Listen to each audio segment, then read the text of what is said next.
თან აქეთ რო გიყურებენ და გაგვირდებიან. ჩანს კამერაში.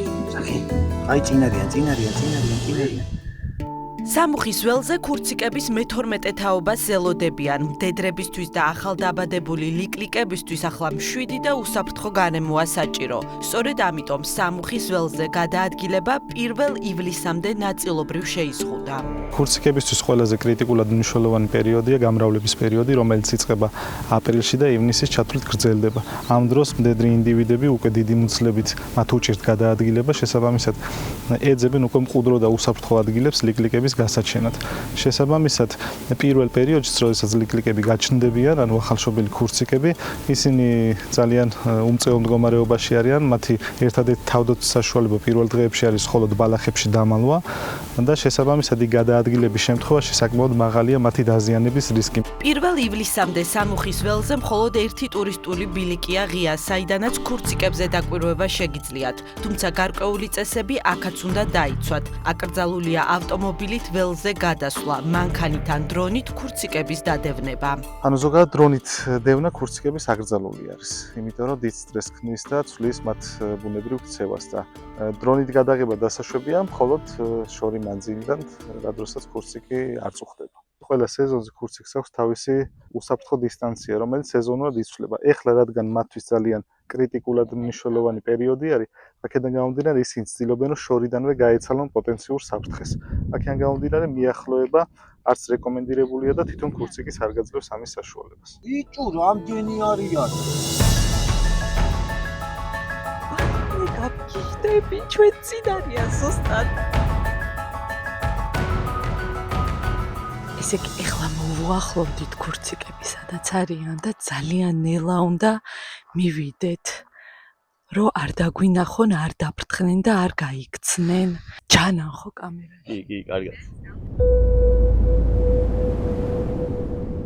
გიორგი, ხედავ, ჩანს კადრში. კი, აბა. კი. აი, მარცხენა მხარეს გაყევ ორი ცალია. აიმე. მარცხენა. აი, ხედავ.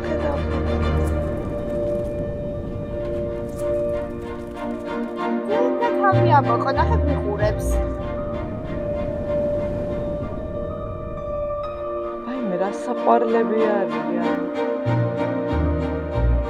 სამუხის ველზე ვაჟა ყოჩიაშვილთან ერთად შევედით. ის უკვე 13 წელია ქურციკების ქცევებსა და საჭიროებებს სწავლობს. კვირაში 3 ან 4 დღეს სამუხის ველზე ატარებს.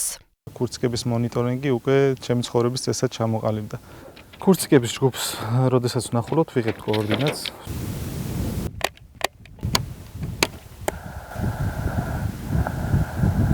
თვლით ჯგუფის შემადგენლობას, რამდენი მდედრია, რამდენი მამრი. მათგან არის 15 მამრი და 1 მდედრი. ესე ხარ როგორ გაარჩიე, როგორ მარტივად მამს აქვს რქები.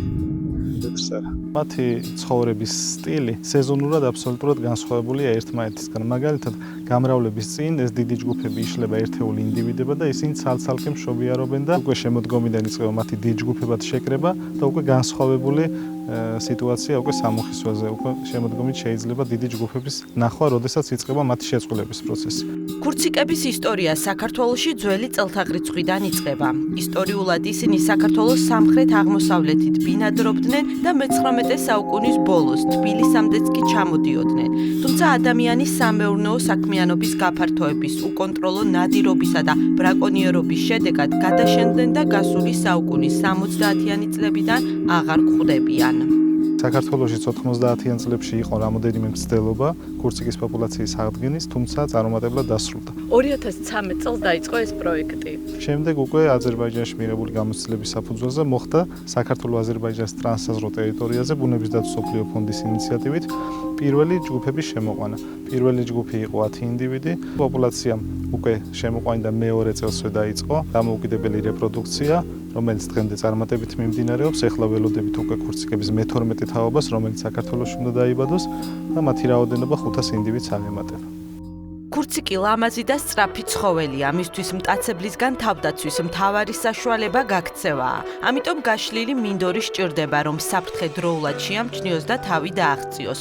ზრდასრულ ქურციკს 80 კმ/სთ სიჩქარით სირბილი შეუძლია, თუმცა ახალდაბადებული ლიკლიკები 2-3 კვირის განმავლობაში ვერ დარბიან და თავს ბუჩქებს აფარებენ. ზრდასრული ქურციკის მონადირება მტაცებლის მიერ საკმაოდ რთული არის.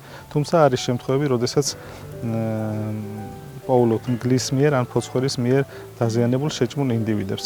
ძირითადი საშიშროება მაინც ახალშობილების დროს მტაცებლობა არის, როდესაც შესაძლებელია მელამ, ტურამ, მგელმა, ფოცხვერმა, სხვადასხვა სახეობის ფრინველებმაც კი დააზიანა.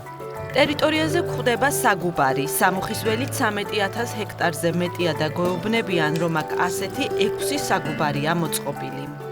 ქურციკი მიჩვეული ადაპტირებული არის ნახევარუდაბნოს ტიპის ტერიტორიას.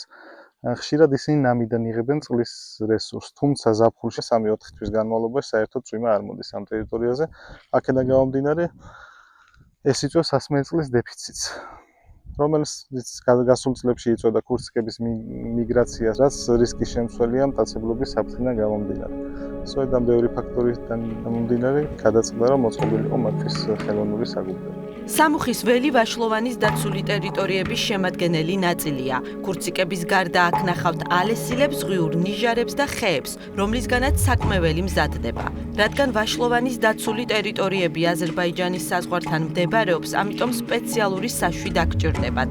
განაცხადის ფორმა წინასწარ სასაზღვრო პოლიციის ვებგვერდზე უნდა შეავსოთ და შემდეგ მის ასაღებად დედოფლის წყაროში, დაცული ტერიტორიების სააგენტოს ვიზიტორთა ცენტრს უნდა ესტუმროთ.